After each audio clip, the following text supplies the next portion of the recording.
Welcome to this week's edition of the Volunteer Corner. We're going to do something a little bit different today. We're here on Saturdays. We're here on a Saturday. Saturday is actually run by a group of volunteers. They're here serving students.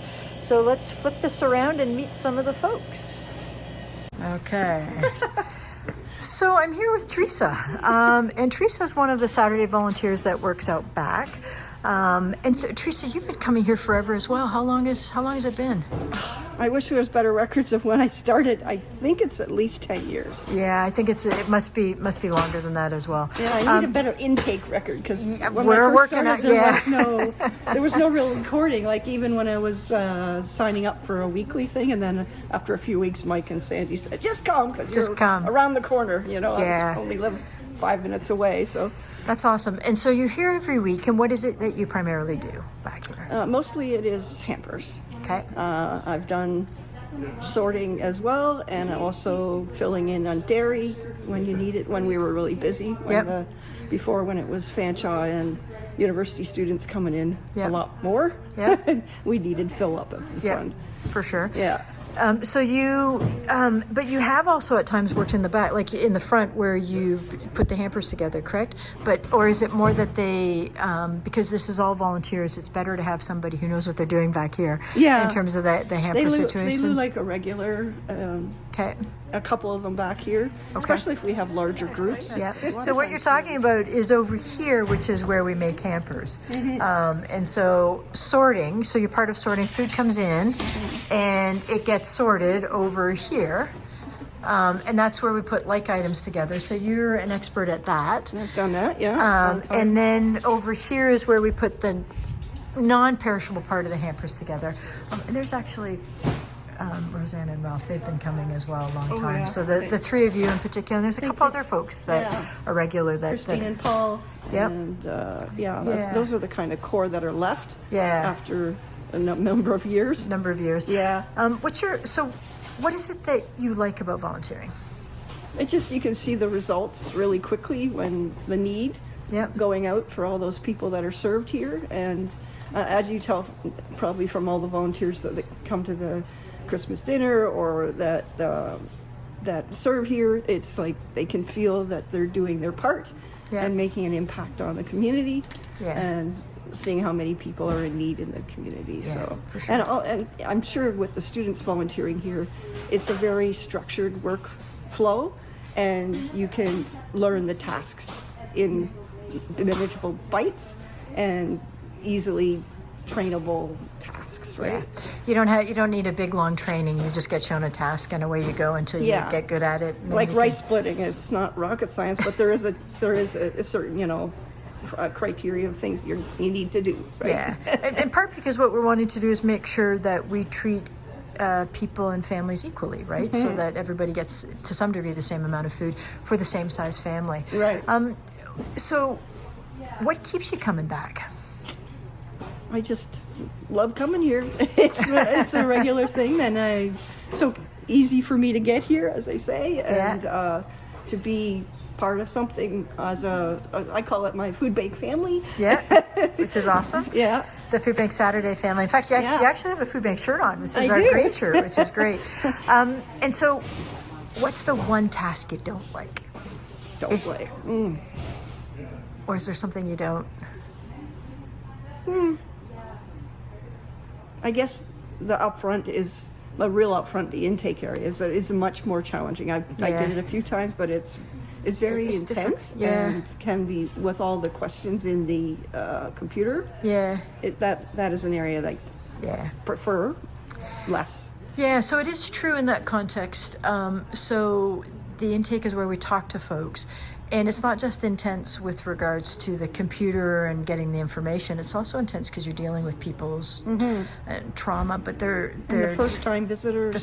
All the setup for them. It's and if they don't have their ID with them, and So the centralized system we have is really good now because it's also so during COVID, for instance, the Saturday crew took care of COVID cares.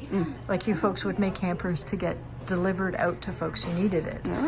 So Chantel and Mark did that in particular. You probably saw them doing some things. So the centralized system allows for that real-time checking, which is actually really good. I think during the pandemic, how people gave us food was changed, yeah. and they gave us food Money, through money. And so what we're talking about is the big pallets like this, the spaghetti sauce, where there's a lot of one kind of item. That's where we've purchased, and these boxes are where the public has donated. And I think, so I think the statistics in some, and I think it actually shows we're receiving the same amount of food from from the public. What's gone up is the number, we've doubled. Asks, right? We have doubled the amount of people that we're actually serving. Clients so it doesn't, at the door, right? Yeah, clients at the door. So in terms of those things, it becomes a little difficult. But Bye-bye. Bye-bye. Thanks for your help. But at the same time, it's not necessarily perfect back here, but then you see still what goes out. So we might have legumes, but we got lots of fresh produce now. Yeah. Which is something the 10 dry years ago goods we stuff, didn't have a lot of. It was mainly There was hardly any of fresh it. Yeah. food. Yeah. That's a big change. Milk and eggs are obviously everybody getting milk and eggs and meat and those things. That's a huge benefit for the folks up front. No. Well, thank you, Teresa. Thank you for all the years, actually, which is really great. Thank you for the few suggestions as well. We'll make sure that we act on those. If we don't, get mad at me. Send an email. You can send an email. That's okay. Well, but we it's such a big change to see the palletized stuff. It's easier for the volunteers that do hampers to put hampers together because there is that uniformity, but the variety of things has diminished a bit. Yeah. It is true in part because when we purchase for bulk. Of course. And And if I don't know if you're buying from, is it still Feed Ontario that you buy through, or you buy the various product vendors, like going to Del Monte or whoever makes Primo that you're getting the Primo depends from. on what's cheapest. So Brian will contact, sometimes we bulk buy with other food banks because that brings the cost down. Sometimes we go to the wholesaler. Sometimes it's all different ways that we actually do it. But we make sure that we get the cheapest, whatever that is.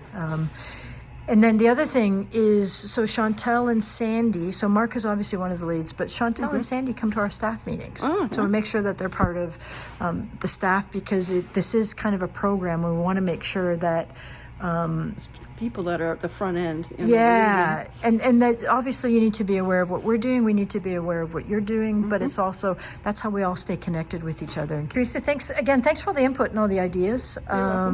You know what, again, I think more than 10 years for sure, and that's been a huge, and if you think about it, the 52 times 10, that's a lot of. Well, thank you, Teresa, really appreciate it. Okay, great. Okay, now we're headed. We've visited Teresa and the folks in the back. Now the folks in the front are cleaning up. There's the two girls again. Oh my goodness. This is some of the stuff that came from Costco. Yes, some of the stuff at Costco. When people have birthdays, we'll give things out, or extra hygiene, and then gifts for kids. Oh my goodness. Okay. A lot of kids come on Saturdays. So. A lot of kids come on Saturdays. And then we can see when their birthday is, so we can throw in a little. Oh, that's awesome. And then the other thing that always seems to happen is, so we have a whole, I guess it's not official food group, like chocolate. Yes. We get tons of chocolate and tons of candy. And it's here, and it's really difficult to go past that without getting anything. But you're actually able to give out treats to the folks that come too, which is kind of nice. Yeah. So. Yeah, we had a birthday today, so we gave out a birthday cake.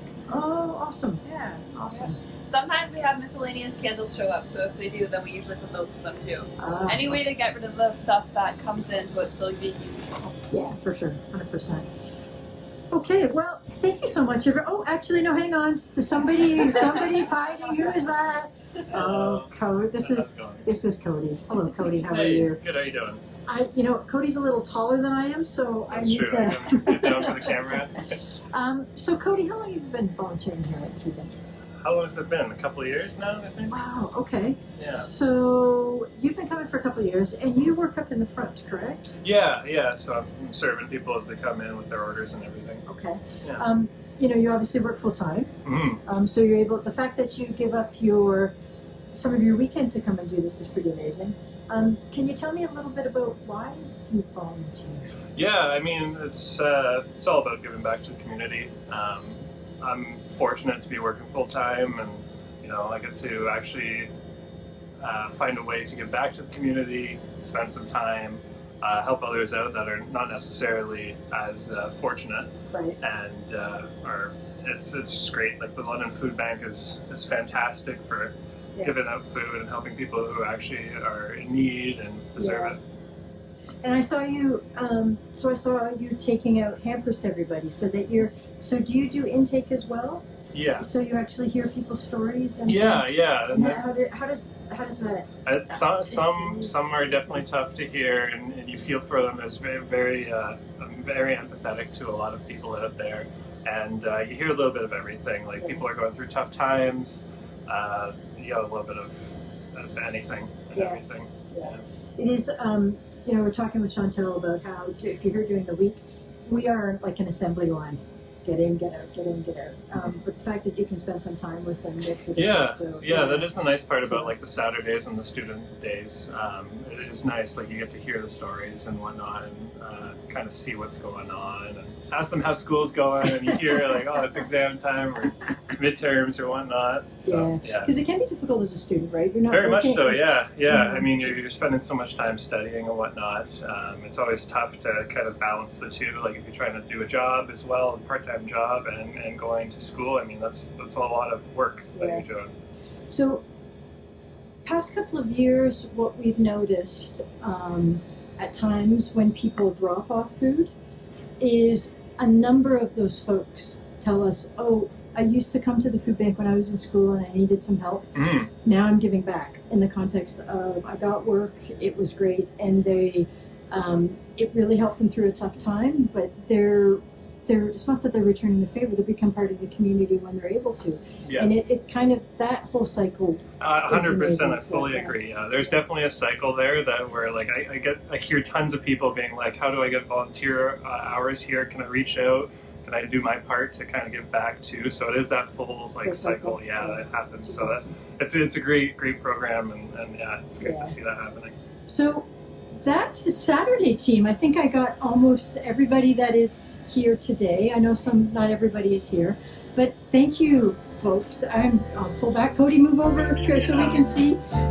Thank you. You folks are all pretty amazing. Saturdays 9 to 11 for students.